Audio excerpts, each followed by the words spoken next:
అభ్యర్థులకి నిరసన సెగలు సహజంగా ఎలక్షన్స్ అప్పుడు నడుస్తూ ఉంటాయి. తాజాగా వైఎస్ఆర్ కాంగ్రెస్ పార్టీ ఎమ్మెల్యే అభ్యర్థి మురుగుడు లావణ్యకి నిరసన సెగ తగిలింది. ఎన్నికల ప్రచారంలో భాగంగా వైసీపీకి ఎందుకు ఓటేయాలో చెప్పాలంటూ ప్రశ్నించిందో మహిళ. అభివృద్ధి చేయకుండా ఓట్లు ఎలా వేస్తారంటూ మండిపడింది మహిళ.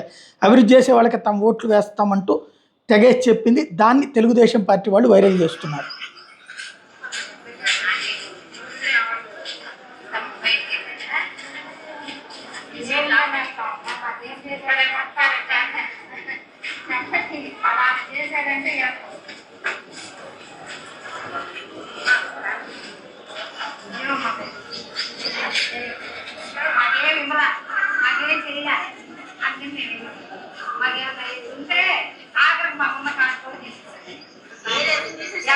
అభివృద్ధి చేస్తే వాళ్ళకి వేస్తాము, చేసేవాళ్ళకి వేస్తాము.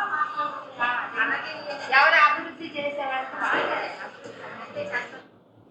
ఇది ఆవిడ తెలుగుదేశం పార్టీ కార్యకర్త, అందుకనే ఈ మాట మాట్లాడుతుందనేది వైసీపీ వాళ్ళు చెప్పే మాట.